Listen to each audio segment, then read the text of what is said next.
Paris, France, 8:12 a.m.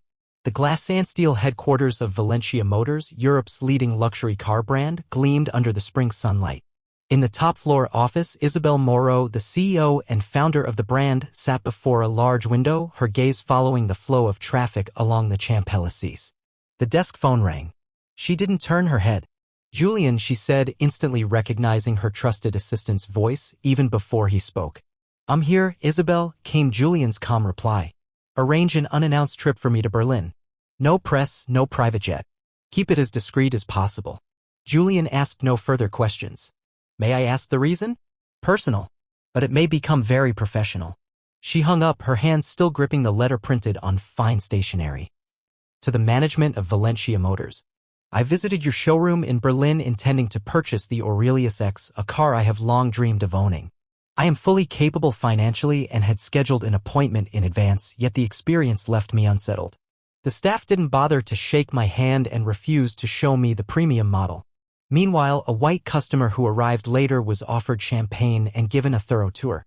Was this a difference in service or simply discrimination? Sincerely, Emmanuel Rothschild." Isabel set the letter down, her eyes hardening. She was the first woman of African descent to build a pan-European luxury car brand, not through inheritance, but through knowledge, determination, and relentless effort. Valentia Motors was founded on a core value, equality in elegance, a brand where style doesn't see skin color. If the contents of that letter were true, it meant someone was breaking her promise within her own walls. Berlin, the following afternoon. A light rain was falling as Isabel stepped off the high-speed train. Her outfit was simple, a beige trench coat, tailored slacks, and loafers. No designer bag. No luxury watch. She came as an anonymous customer. Valentia Showroom, Friedrichstrasse. The large glass doors reflected Isabel's resolute expression as she entered. The showroom was as dazzling as a museum, warm golden lighting, and the Aurelius cars displayed like sculptures. A receptionist, Sophie Klein, offered a courteous smile. "Welcome. How may I assist you?" "I'd like to see the 2025 Aurelius X Supreme," Isabel said quietly. Sophie's face twitched slightly, her eyes flicking toward a colleague. A subtle pause, brief but all too familiar to Isabel, the silent assessment. "I'll check with the manager," Sophie said before walking away. Isabel didn't have to wait long. A tall man with salt and pepper hair approached, his smile polished and practiced. Marcus Lehner, the showroom manager, she knew his name well from internal files. "Hello," he said, his German accent tinged with English. "I'm Marcus. I hear you're interested in the Aurelius X Supreme." "Yes," Isabel replied. Marcus gave her a quick scan from head to toe. Not rude, but unmistakably evaluative. "I'm afraid," he said, "that model is reserved for a loyal client. We typically only accept private viewings for our premium edition. Did you have an appointment?" Before Isabel could respond, the showroom door opened again. A middle-aged couple, a white man in a gray suit and a woman in Chanel sunglasses, walked in. "Welcome, sir and madam," an employee hurried over with a slight bow. "The Aurelius X is ready. May I offer you some champagne?" Isabel simply watched. Same showroom. Same car. Two different realities. She said nothing. She didn't reveal her identity. She didn't need to. Because she had just witnessed something more telling than a confession, a system exposing itself, unaware it was being observed. Meanwhile, behind the showroom human resources office, a young employee, Annalise Weber, watched the exchange through the frosted glass. She swallowed hard when she saw Marcus turn away the woman, someone who, to her, didn't seem like just any customer. Annalise had a strange feeling. She had seen this happen before. She had bit her tongue. But this time, something in that woman's eyes made it impossible for Annalise to look away like she used to. Zurich, Valentia Motors Global Headquarters. Global Boardroom. On a cold December morning, snow blanketed the glass balconies of the tallest building in Zurich's financial district. Inside the 27th floor boardroom, 15 graphite leather chairs were arranged in a tight circle around a 15-meter-long oval table. A large LED screen displayed. Special session, proposal to limit CEO's executive powers during brand crisis.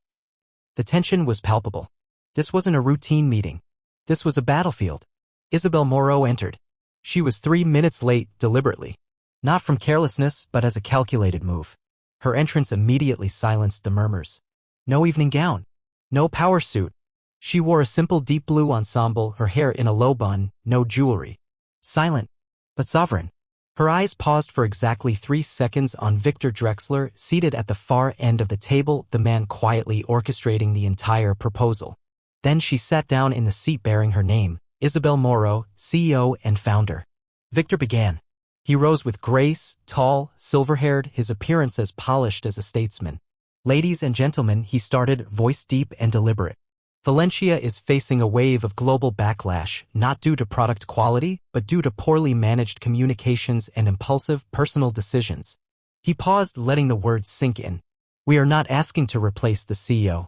We propose a more rational mechanism to restrict executive authority in times of crisis and instead form an independent crisis committee.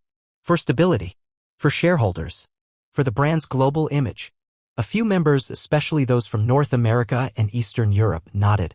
They had long felt Isabel was too rigid, too activist. Victor? He knew markets. He made investors comfortable. Isabel stood. No documents. No assistant. No PowerPoint. Only a silver USB drive. She plugged it in without a word. Her eyes never left the board. First video.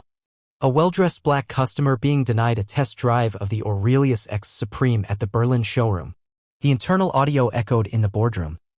Clients like this usually don't have a clear purchase history. We reserve that model for someone who better fits the brand. Some board members exchanged glances. Faces tightened. Others tilted their heads, solemn. Isabel remained silent. Second video. A closed-door meeting in the Berlin showroom. Marcus Lehner, the showroom manager, speaking. Client image is top priority. Africans, Middle Easterners, unless they're famous, lower the showroom's selective feel. No one spoke, but the atmosphere had shifted. Heavier. Sharper. Victor glanced at the chairperson, his brow creasing. He hadn't expected Isabel to go public with this. Third item. An email excerpt from the Eastern Europe marketing team. Staff should avoid deep engagement with customers of unclear segmentation, i.e. whose appearance doesn't match their socioeconomic profile. The phrase unclear segmentation lit up on the screen like a crime written in marketing language. Isabel spoke for the first time. Her voice wasn't loud, but it rang like a bell. This is not a media crisis. This is a quietly systemized policy disguised under terms like brand refinement, market alignment, and security protocol. But in truth, it is racial discrimination embedded in the system. She turned slowly, meeting the eyes of every board member. And today, you are not just voting on a policy. You are deciding whether Valentia Motors has the courage to look in the mirror or will continue painting over cracks with glossy lipstick. Discussion broke out. Martin Lefebvre, Canadian delegate. I once thought this was overblown, but what we just saw is undeniable. This isn't brand management. This is systematic exclusion. Giuliana Mancini, Southern Europe. Valentia has always prided itself on elegance that transcends borders. But lately, it seems those borders are skin-deep. A Japanese board member spoke cautiously. Reform is needed, but we also cannot allow a CEO to act without oversight. Isabel cut in firm for the first time. Oversight isn't the issue, but oversight that conceals wrongdoing is complicity.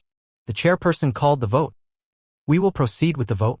Proposal to restrict CEO's emergency executive powers. Press green to approve. Red to reject. No further words. 15 soft beeps from the voting devices. The screen shifted. A countdown, 5, 4, 3, 2, 1. White heavy check mark 4, 6. Cross mark against, 9. No applause. But Victor lowered his head. Isabel stood motionless, hand resting gently on the table. She did not celebrate, but in her eyes, resolve had forged into armor. The chairperson announced. CEO Isabel Moro retains full executive authority. A restructuring committee for showroom operations will be established as per reform recommendations. The decision takes immediate effect. Berlin, 1 hour later. Marcus Lehner received his termination email along with a request for cooperation and an order to hand over all data by the end of the week. He stood frozen in his glass-walled office, once his private kingdom. Now only the sound of a printer spitting out a formal punishment remained. Paris, that evening. Isabel returned to her office, removed her scarf, and poured a glass of water. Julian handed her a report. The press is picking it up. Reuters and Bloomberg are calling it an ethical turning point in luxury automobiles. The Guardian calls you the CEO who doesn't flinch. She offered a faint smile. Tomorrow, I want to issue a system-wide memo. Phase 1 of restructuring begins. Julian nodded. And Victor?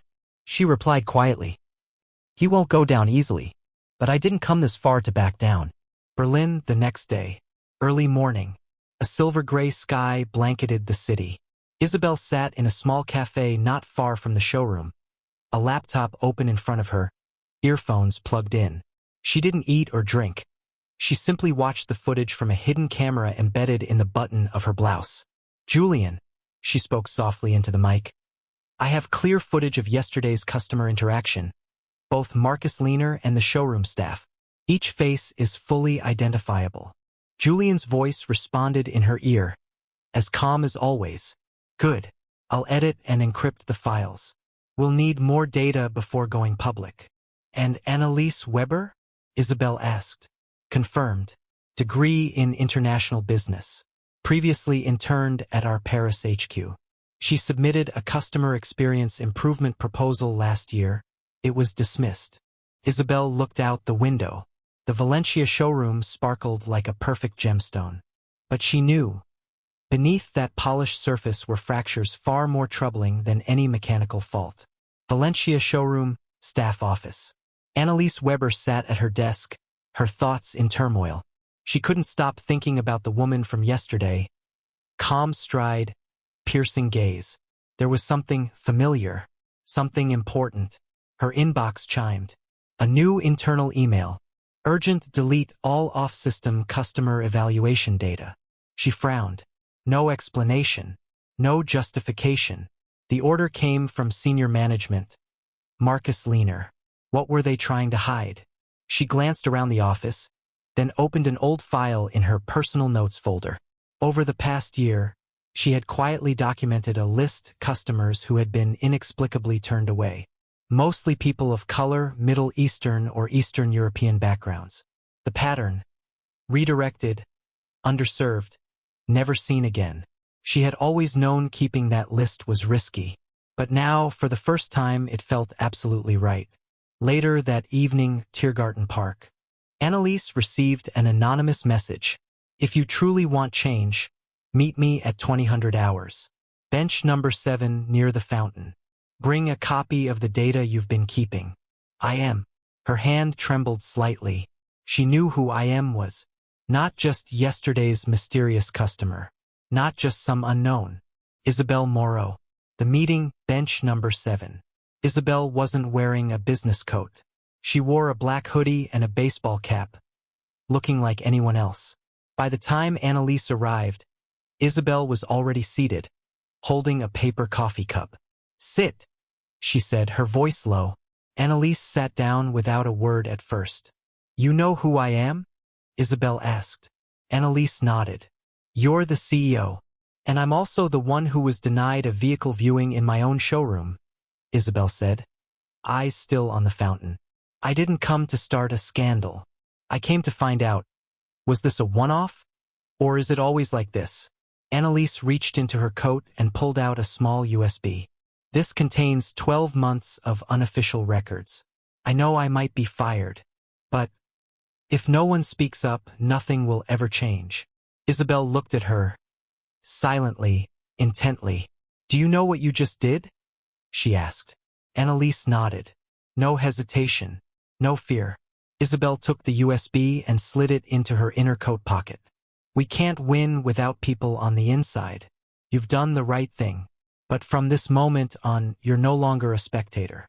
You're part of the mission. Valentia Motors Command Center, Paris HQ. The next morning, the data was being analyzed. Julian gave the summary. An internal customer filtering model existed. An algorithm that screened clients based on identity markers. Appearance, clothing, name, and voice.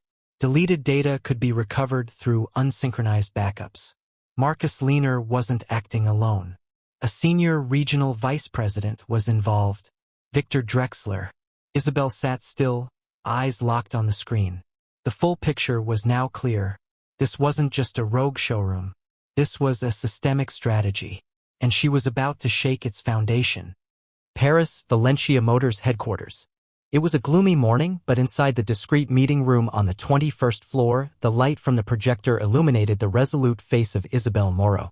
We can't dismantle an entire system based on just a spreadsheet and a few video clips, she said, eyes fixed on the internal investigation team led by Julian. We need undeniable proof, a caught-in-the-act moment, something that can't be explained away or blamed on individual error. Julian nodded. And you've already got a plan, haven't you? Isabel smiled. We're going to send in a test client, but not a white man in Versace. Someone who's a top-tier financial client, a person of color, polite, perfectly presentable, and treated poorly simply for not looking familiar. Berlin, 2 days later, Friday morning. A sleek black sedan pulled up quietly in front of the Valentia showroom. Out stepped a brown-skinned man in a navy blue suit, walking confidently with a refined British accent. His name was Darren Holloway, a lawyer and real estate investor from London and a longtime friend of Isabel. His bank account could buy 3 Aurelius cars without hesitation. He entered the showroom with a polite smile. Good morning. I have an appointment to see the Aurelius X Supreme. The receptionist wasn't Sophie today, but a new employee Leonie hired just last week. Leonie blinked at the sight of Darren. She checked the appointment list, then frowned. I don't see your name here. Maybe you've got the wrong date. Darren's expression remained calm. Perhaps. But I flew in from London this morning just to test the car. Leonie smiled. I'll need to ask my manager. Please wait a moment. Control room at the same time. In a building across the street from the showroom, Julian and Isabel were watching remotely. Small hidden cameras had been installed the day before by Annalise herself. Isabel nodded as Darren appeared on the screen. Now let's see how the system reacts. Showroom reception area. 2 minutes later, Marcus Lehner appeared, dressed in a crisp suit and an expensive Hermes tie. He walked out like a man who knew his role. Good morning, he said with a faint smile. Apologies for the inconvenience.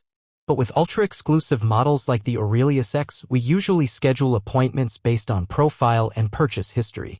Darren replied instantly in his refined British tone, I've previously owned 2 Valentia models. I can wire the payment today if I like the car. Marcus paused slightly but stayed firm. That's great, but policy is still policy. Just then, a casually dressed white couple walked in. No appointment. No suits.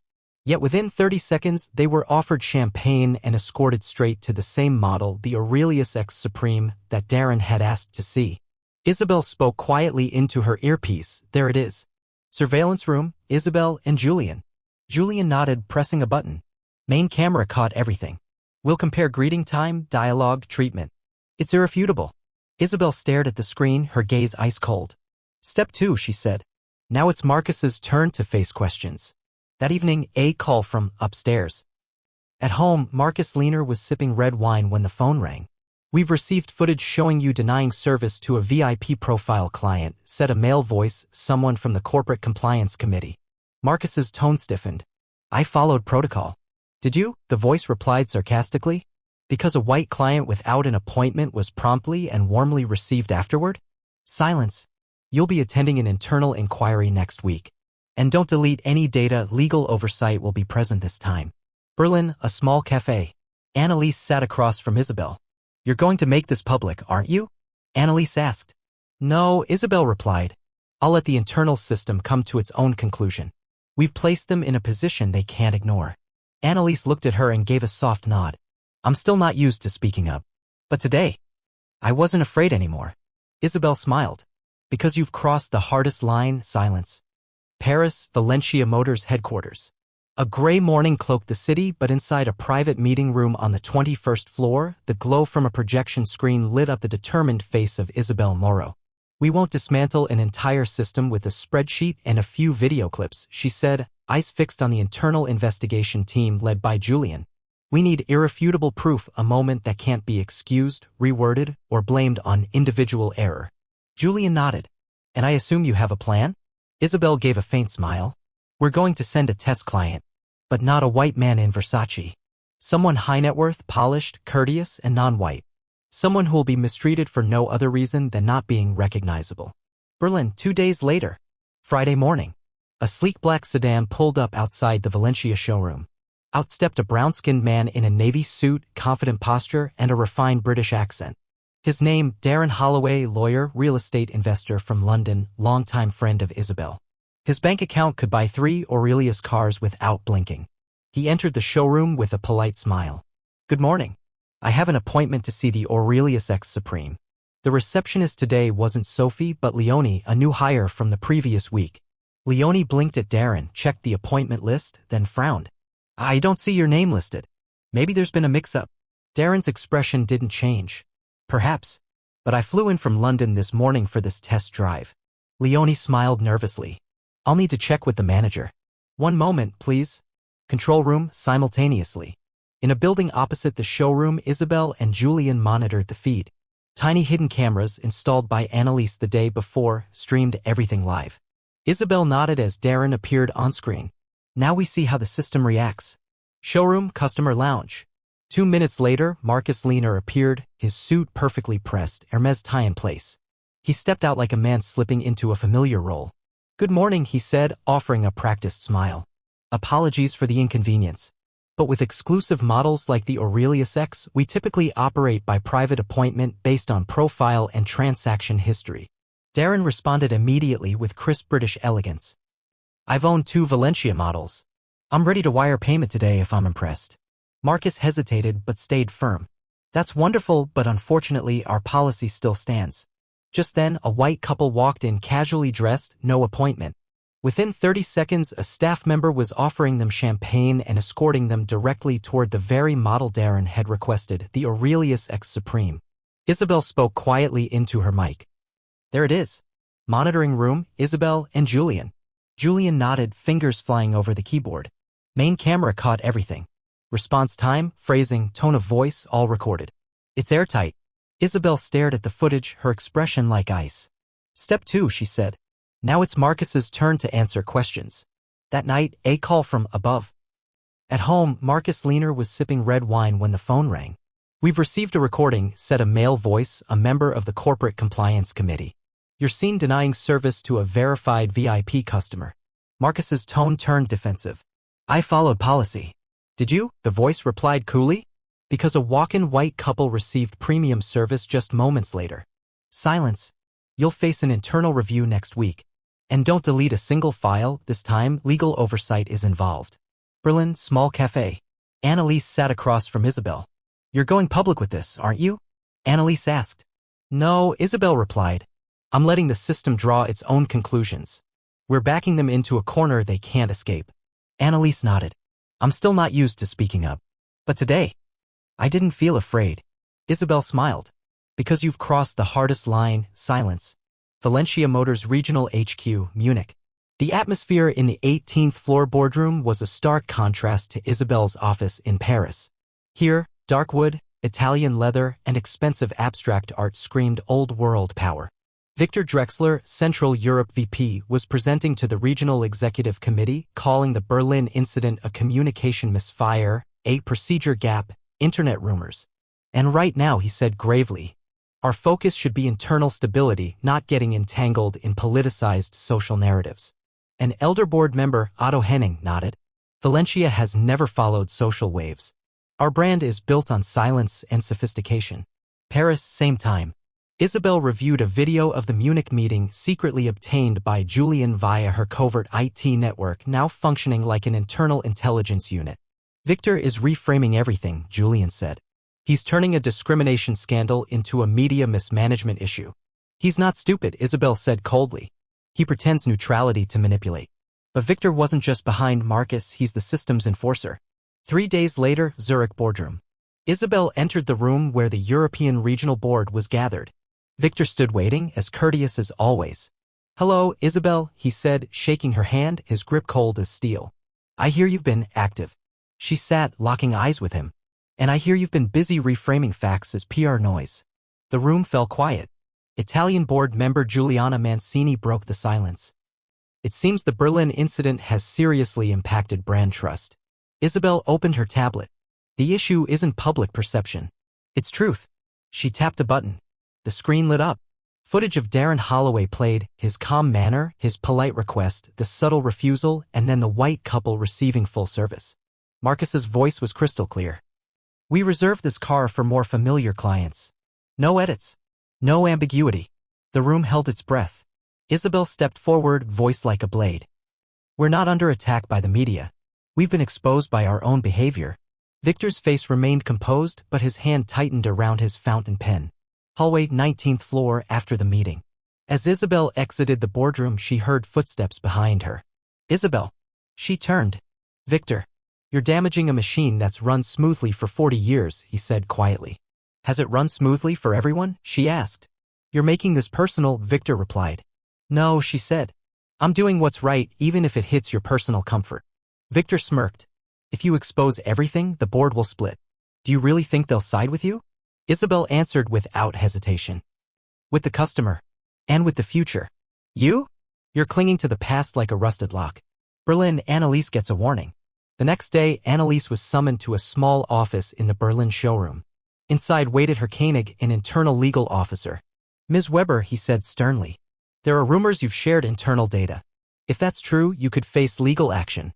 Annalise didn't flinch. I didn't share it externally. I gave it to the CEO of this company.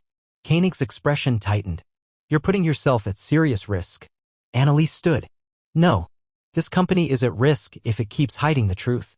Paris, Isabel's office. Julian walked in with a freshly printed memo. We've just received this. Victor is calling for an emergency vote within the board to limit the CEO's independent powers during times of crisis. Isabel looked at the document. A purely political move. He couldn't win with facts, so now he was trying to rewrite the rules. She folded the paper calmly. Then it's time I rewrite the rules again. Zurich 2 days after the vote. In a private meeting room at a luxury hotel, Victor Drexler sat with 2 men in gray suits. No corporate badges, no introductions. On the table, an open laptop displaying the homepage of a tabloid-style financial blog. If you can't remove her with reason, Victor said, voice low and steady, remove her with doubt. Target. Isabel Moreau. Paris, Valentia Motors headquarters. Julian laid a printout on Isabel's desk. Its headline splashed in red. Powerful female CEO, but is she really clean? Secret funds, shadow bonuses, and a grip on power. Isabel scanned the opening paragraph. The article, posted on a fringe financial blog, cited an anonymous insider and accused her of moving personal funds into company accounts to simulate growth, buying staff loyalty with unapproved bonuses, and posed the shadowy question, is this a corporate reform or a silent purge to centralize power? Julian frowned. This is clearly coordinated. They're going for public trust. Isabel's voice was ice. I'm guessing Victor hasn't slept much lately. The media begins to turn.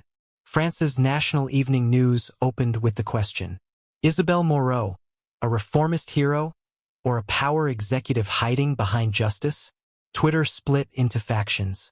Hashtag I stand with Isabel. Hashtag Moreau manipulates. Hashtag Valentia scandal. Hashtag luxury or lies. An anonymous account claiming to be a former senior staffer began leaking so-called internal truths, alleging that Isabel had removed anyone who didn't align with her vision. Isabel is forced to respond.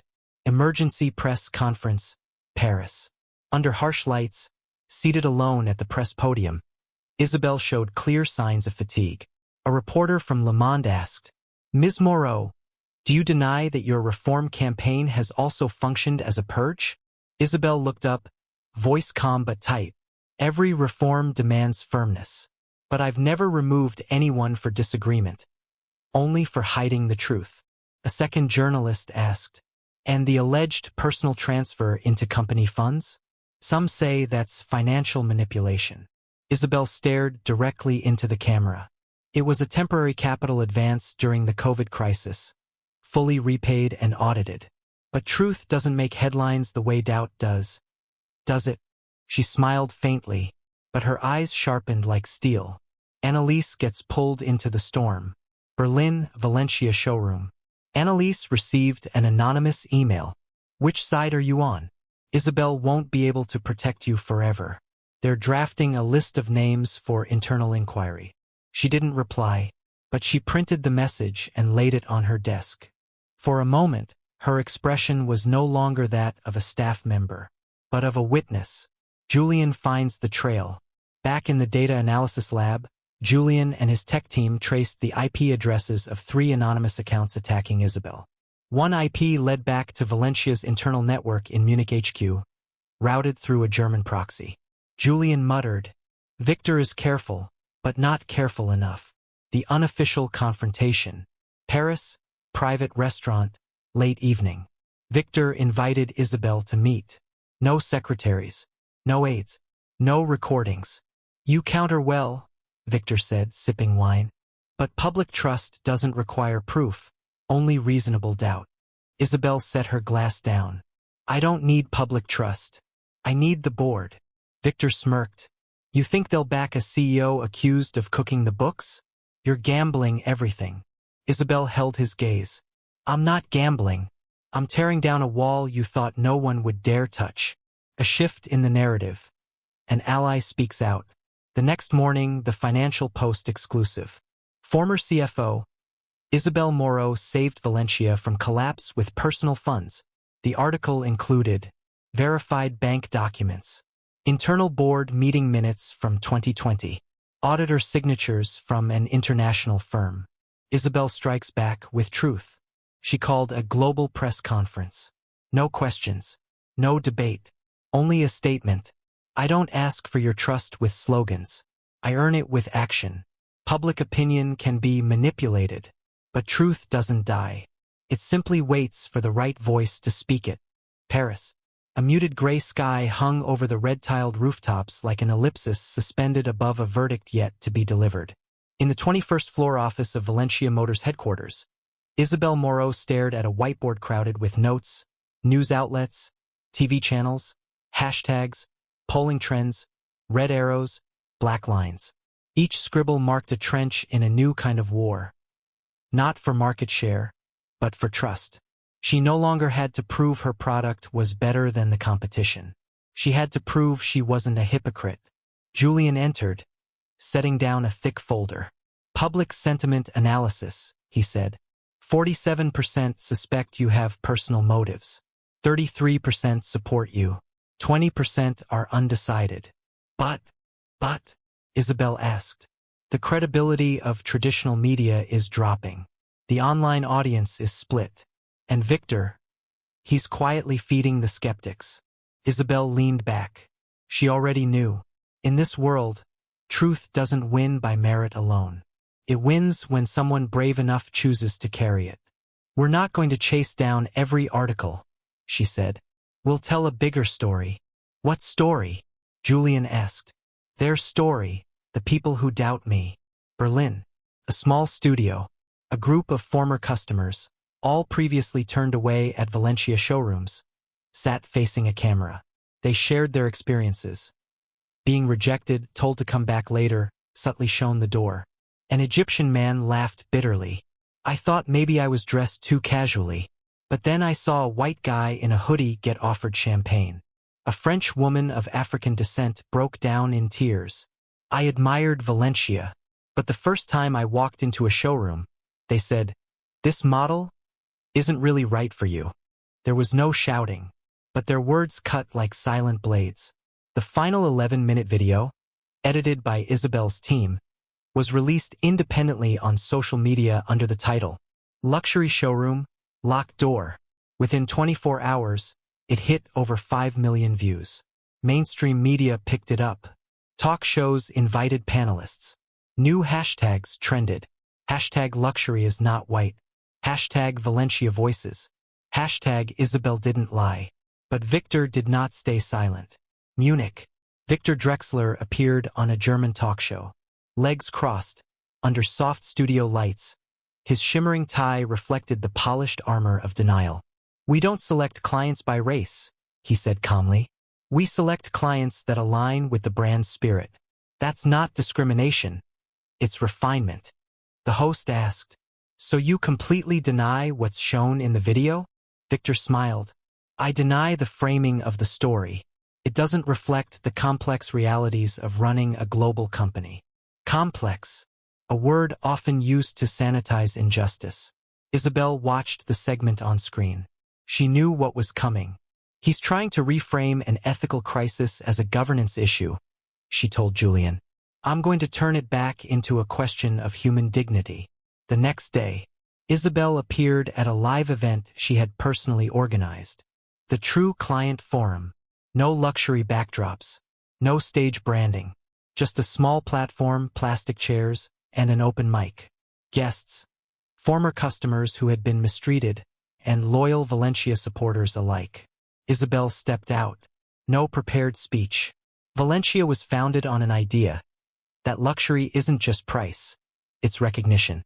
But somewhere, that ideal was distorted. She turned to the audience. I'm not here to defend myself. I'm here to listen. And if you believe we no longer deserve a chance to fix what's broken, say so. Silence. Then, a man stood up. You do deserve it, because you're the first one to step down from the seat of power and ask us. Applause. Long and rising. An hour later, footage from the forum had gone viral. CNN called it an unprecedented move by a luxury automotive CEO. Le Monde wrote, Isabel Moreau is rebuilding trust not with steel, but with her own skin. Zurich, final board meeting. Victor Drexler arrived 5 minutes late. He no longer sat at the head of the room. No handshakes, no speech. On the table before him, a single-page document. His resignation, citing personal reasons. No other signature needed. The chairperson turned to Isabel. Do you have a recommendation for the new vice president of Central Europe? Isabel replied without hesitation. No one. That much power should never rest in one person's hands again. A few raised eyebrows, but then nods. Victor looked at her. His eyes were empty. No anger, just acknowledgement. Night. Isabel sat alone in her office, looking out over the quiet lights of Paris.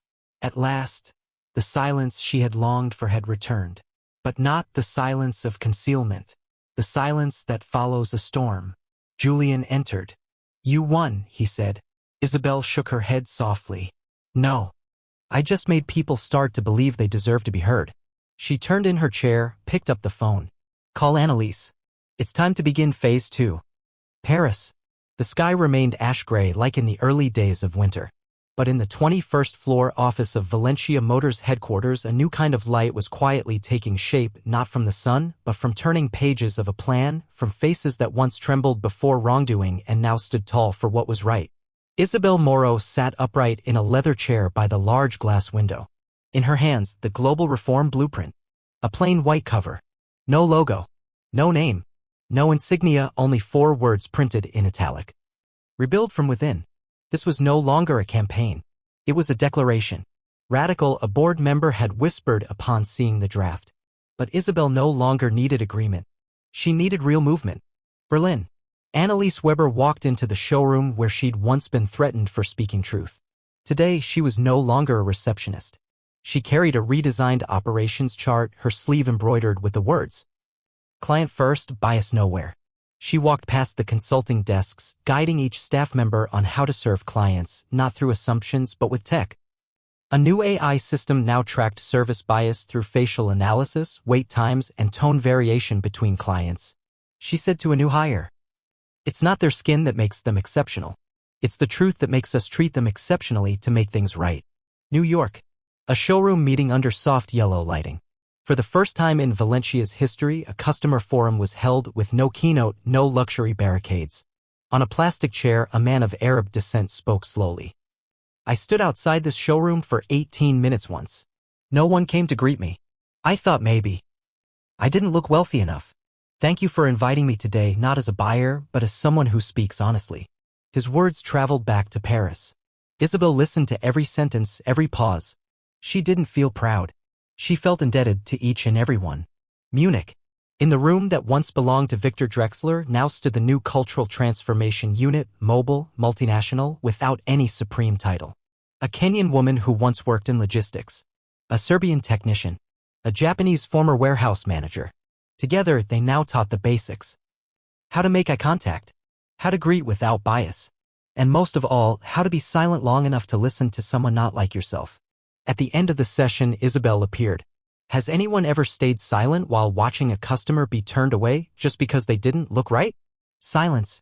One hand hesitant went up. Thank you, she said. This is where we begin. London. A global ad campaign launched. No gleaming supercars in the snow. No dramatic soundtrack. Just showroom doors opening for a Muslim woman holding a baby. A disabled man. A young black man in a hoodie. A gay couple. Each one stepped in. Staff smiled. No one asked, "Do you have an appointment?" Only, "How can I assist you today?" The video was exactly 60 seconds long. At the end, one line appeared. Luxury doesn't come from how it looks. It comes from how you're received. It went viral in less than 12 hours. The public stopped asking, "Can Isabel really change things?" They started asking, "Why did it take this long for a CEO to do it?" Zurich. The global board convened. For the first time, each flagship showroom sent a customer representative to sit in as an observer. The role of regional vice president was dissolved, replaced by a 3-person rotating council which must include a member of a minority community, a woman, a non-leadership employee. For the first time, diversity was not a slogan but a bylaw, and the newly appointed global ethics officer, independent from the CEO, was once a staff member too scared to enter Marcus Lehner's office. Annalise Weber. She stood in the boardroom facing people who once didn't know her name. Now they rose when she entered. No applause. But no one dared not listen. Night. Paris. Isabel sat alone on the high balcony. No wine. No music. Just the soft hum of traffic and a feeling she rarely allowed herself. Peace not paid for by pretending. Julian stepped out, handing her a cup of tea. "Valentia has changed," he said. "Not yet," she replied quietly. "But it's finally growing. For the first time in the right direction." She turned to him. "Tomorrow, I'm announcing the launch of our first showroom in Lagos. No pilot. No soft opening. A full showroom. Official. Do you think the world's ready?" Isabel smiled. "No. But we're finally ready to listen." The city lights reflected in her glasses, but they didn't blur her sight. She could see it now from the inside out. Paris, early summer. Soft sun, but Isabel Moro's heart was focused, unswayed. Each ray passing through the tall windows of Valentia Motors HQ only highlighted the green and red curves on the screen beside her. Julian stood close, holding a fresh report, visibly tense. "Sales are up. Lagos, Jakarta, Sao Paulo, all overperforming. Double our forecast." Isabel flipped through the pages. The numbers were like a poem in economic form. But at the bottom, a quiet footnote in pale gray made her pause. Traditional clientele reacting with concern, fear the brand is losing its exclusivity. She set the paper down. Then, slowly, "We're succeeding. And being punished for it." Munich.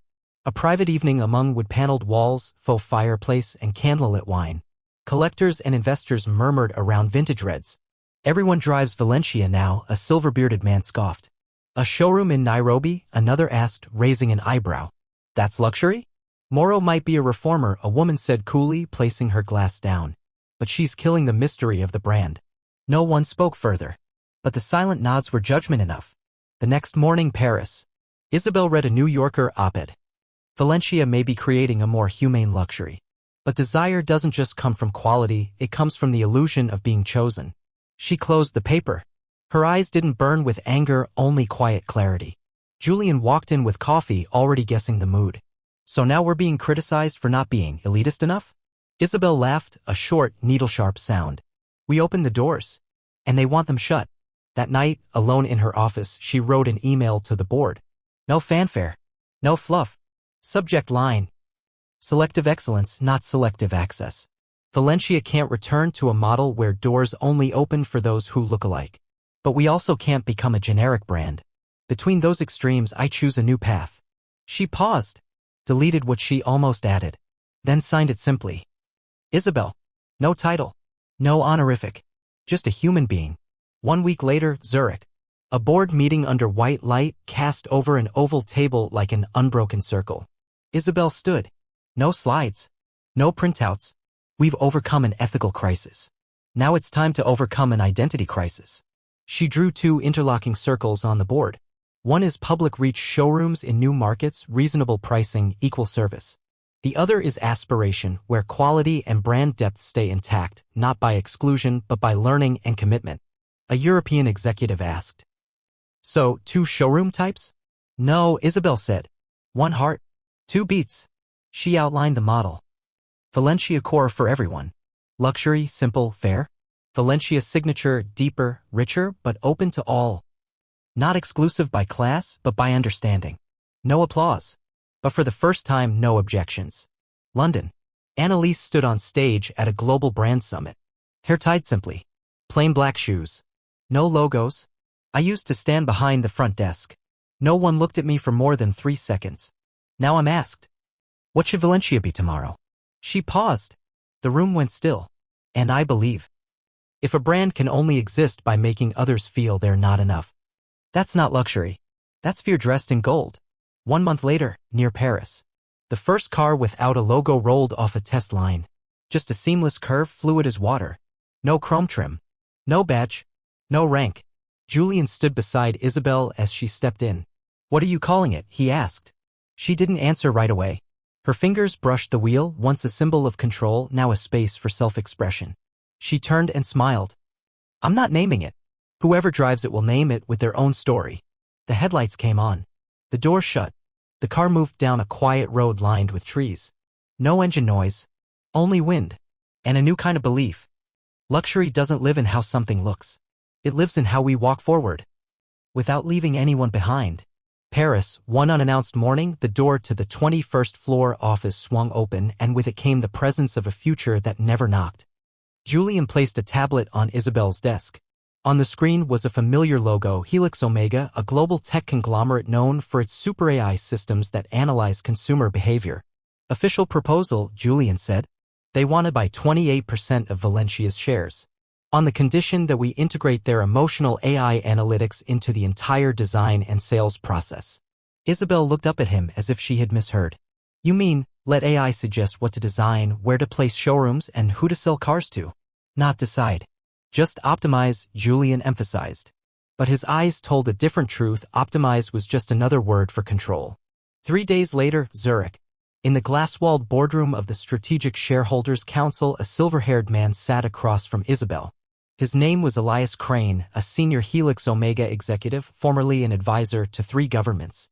We don't want to change Valentia's soul, Elias said, his British accent thick with academic polish. We just want to help it outlive the human soul. Isabel folded her arms. And to do that, you'll replace its heart with a central processor? Elias gave a faint smile. We'll help customers know what they want even before they do. Isabel was silent for a moment. Then she said quietly, are they still human if they're denied the journey of discovering their own desires? Paris, Valentia's old design warehouse, rarely visited. Isabel stood before an early model, its silver paint dulled, its hand-stitched seams trembling with the imperfections of a first generation. Next to her was Giuliana Mancini, director of the Italian region, a woman of few words. What do you think of their proposal? Isabel asked. Giuliana placed her hand on the vintage door handle. I once trained under an old craftsman, she said. He told me a beautiful car is one that makes you feel imperfect, but still worthy of sitting in it. She turned to Isabel. AI gets everything right, but what people remember forever is what was wrong in the most beautiful way. London, a Helix Omega experimental showroom. Isabel was invited to tour a showroom run entirely by AI. No staff, no reception, no price lists.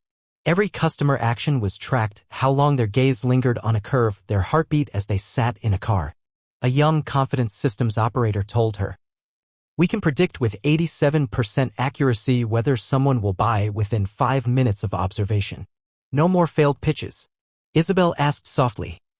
And the other 13%? That's the margin of error. She nodded. Margin of error. Or the last trace of humanity. Paris, final internal meeting before the vote. Isabel entered the room carrying nothing but an old photo, a picture of Valentia's first car, in a small Lion garage, 1958. We're being asked if we want to become the leading luxury auto brand in tech, she began.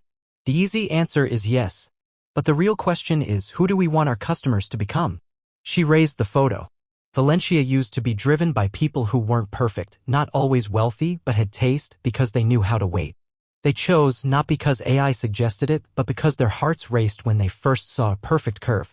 One director countered, but taste can be taught. And AI learns faster than emotion. Isabel didn't react with anger. Taste can be taught, she said. But it cannot be trusted unless it's truly your own. Board vote, results. Rejected the sale of shares under the condition of emotional AI integration.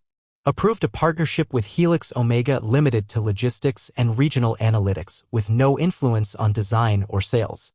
Valentia established a global craftsmanship academy where AI would assist artisans, not replace them.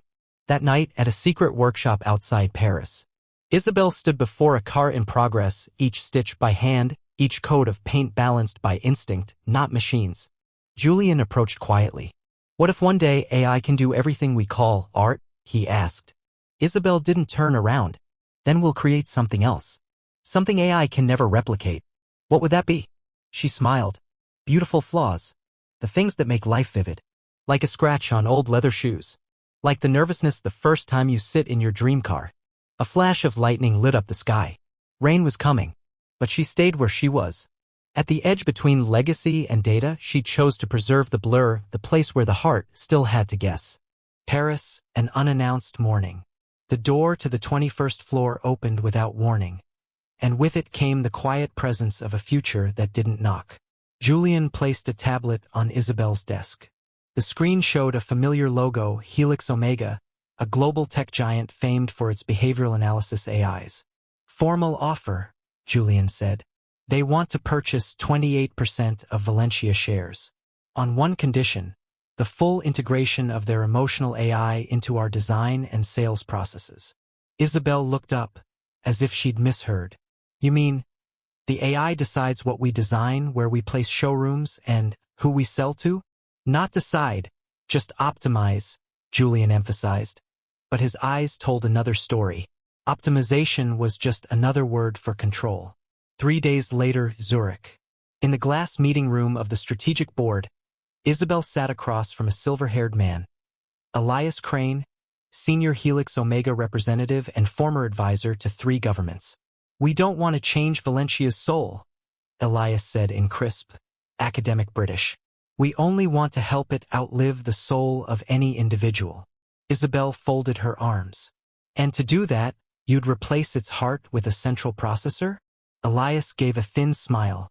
"We'll help customers know what they want, even before they know it." Isabel paused, then asked softly, "But if they never discover their own desires, are they still truly human?" Paris, an old design warehouse, mostly forgotten. Isabel stood before one of Valentia's earliest models. Faded silver paint, hand-stitched seams still trembling from the hands of first-generation craftsmen. Beside her was Giuliana Mancini, regional director for Italy, a woman of few words. "What do you think of their offer?" Isabel asked. Giuliana ran her fingers along the ancient door handle. "I once trained under an old artisan," she said. "He told me, a beautiful car makes people feel incomplete, but still worthy of sitting inside it." She looked at Isabel.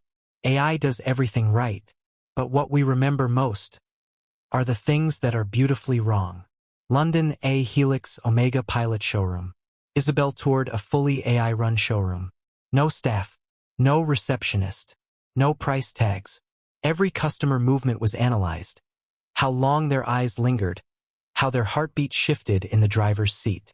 A confident young systems lead explained, "We can predict purchase likelihood with 87% accuracy after just 5 minutes. No more failed pitches." Isabel asked quietly, "And the other 13%? "Margin of error," he replied. She nodded. "Error? Or the last remaining trace of humanity?" Paris, final internal meeting before the vote. Isabel entered the room with nothing but an old photograph. A picture of Valentia's first car, built in a tiny garage in Lyon, 1958. "We're being asked if we want to lead the future of luxury auto tech," she began. "The easy answer is yes. But the real question is, who do we want our customers to become?" She held up the photo. Valentia used to be driven by people who weren't perfect or rich but had taste. Because they knew how to wait. They chose with their hearts, not with an algorithm. A board member countered, "Taste can be taught. AI learns faster than emotion." Isabel didn't flinch. "Taste can be learned, but it can't be trusted if it's not yours." Board vote. Results. Crossmark rejected. Selling shares under the condition of emotional AI integration. White heavy checkmark approved. Partnership with Helix Omega limited to logistics and regional analysis only. No role in design or sales. White heavy checkmark established. Valentia Global Craft Academy, where AI supports human artisans, never replaces them. That night, secret workshop outside Paris. Isabel stood before a near-complete car. hand-stitched seams, paint mixed by feel, not machines. Julian joined her, voice hushed. What if someday AI can do everything we call art? She didn't turn around. Then we'll create something else. Something AI can never imitate. What's that? She smiled. Beautiful mistakes. The things that make life alive. Like a scuff on old leather shoes. Or the awkwardness of sitting in your dream car for the first time. A flash of lightning. Rain coming. But she remained still. Between legacy and data, she chose the blur. The place where the heart still had to guess. Paris, early autumn morning. Isabel sat at an old wooden table in the garden behind Valentia HQ. A quiet place, rarely visited. In her hands, an unpublished manuscript. Title proposed by Annalise. Legacy isn't what you keep. It's what you dare to pass on. The opening line also Annalise's. No rhetoric. No accusation. Just truth. I once thought I was the system's excess. Today, I help keep it honest. Isabel closed the book, smiling quietly. Zurich, the first internal conference led by the next generation. Annalise stood at the podium, no longer timid. No hands clenched behind her back. Her voice steady. When I reported my superior 3 years ago, I thought, either I'll be fired, or I'll live forever in silence. What happened instead was a door opening. She glanced at the front row. Isabel sat among them, not leading, just listening. We need a new kind of leadership, not just one that names what's broken, but builds space where it's safe to be wrong. Not cold perfection, but warm transparency. Behind her, a sign read, Valentia next, a dialogue about the future. Isabel didn't speak. When the room applauded, she simply rested her hand on the seat, as if reassuring her former self. Milan, a new design studio run by apprentices. Alessandro, 26, once a garage painter in the suburbs, now stood before his first concept sketch. The series, Selfhood. No logos, only the signature of the designer. Not artists, not stars, just people once called workers, now telling stories through metal and leather. Asked why he joined Valentia, Alessandro said, because for the first time, a company asked me what I liked, before teaching me what I should like. That day, Isabel visited quietly. She didn't instruct. She touched a test fabric, textured, wine-toned leather, off-standard, imperfect, but honest. You picked this color? She asked. It reminds me of the chair my father used to drive us home in, he said. Isabel smiled softly. I think the buyer will understand that. No brochure needed. Paris, CEO office, end of day. Julian knocked. Isabel was organizing the bookshelf, something she'd never done before. He noticed the files were labeled, Transition, Q4 this year. You've decided? Not stepping down, she replied. Just stepping aside. No one should hold power too long. He nodded, but his concern showed. You're not afraid they'll change the course? She looked up, voice light, like someone who had taken off old armor. The next generation isn't here to repeat me. They're here to speak in their own voice. If I'm afraid of that, then I'm no different from those I replaced. Julian said nothing. He understood, just as she once understood him, when he first chose to trust a CEO who challenged the whole system. Night, new showroom outside Paris. No media, no banners. Only a soft yellow sign above the door. Your story starts here. Inside, quiet space. No cars on display. Just handcrafted door handles. Wooden key prototypes. Unfinished paint samples for customers to choose.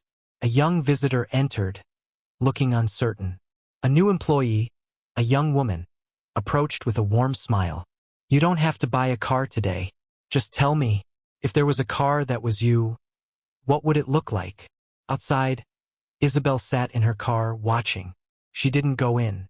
And for the first time, she saw another generation keeping the flame, without needing anyone to guard it. She adjusted her coat, quietly drove away. No applause, no spotlight, only the open road ahead. 21st floor, strangely silent. No more frantic typing. No hurried footsteps. No Isabel with sleeves rolled up and red pen in hand. Just a soft, clean quiet. Annalise was the first to enter that morning. She hadn't planned to arrive early. Something just pulled her there. On the long oak table where Isabel had once led hundreds of hard meetings, a white envelope lay neatly. No urgent stamp. No company logo. Just 3 handwritten words in flowing black ink. For the next. The night before, Isabel sat alone in the now empty room. The abstract painting she once secretly disliked was gone. The soft leather chair, the heavy wooden desk, the reading lamp, everything just as it had been before she ever entered. In her hand, a blank sheet of paper. The first ink lines trembled, not from weakness, but from truth. Writing this meant it was real, that she was leaving, and so she wrote. Isabel's letter, full translation.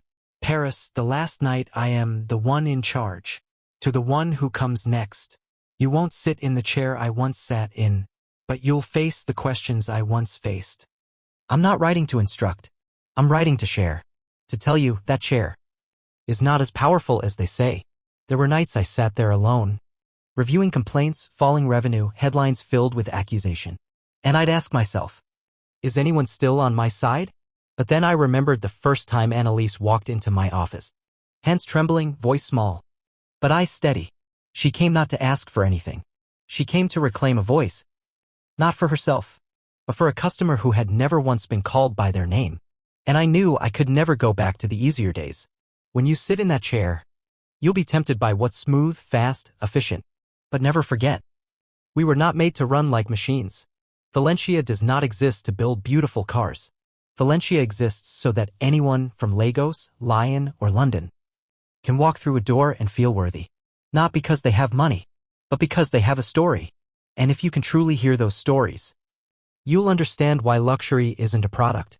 Luxury is how you're treated when no one is required to be kind. You'll want to leave your own legacy. Do it, but build not with cold metal. Build with human error that still holds a heart. And if the day comes you want to give up, reread this. We don't keep the fire for praise. We keep it so someone else can find their way in the dark. Isabel Moreau, the keeper of the flame. Zurich, that morning. Annalise read the letter aloud slowly. Her voice broke near the end. No phones buzzed. No keys clicked. A young board member, once handpicked by Isabel from the intern program, raised a hand. She didn't leave an action plan?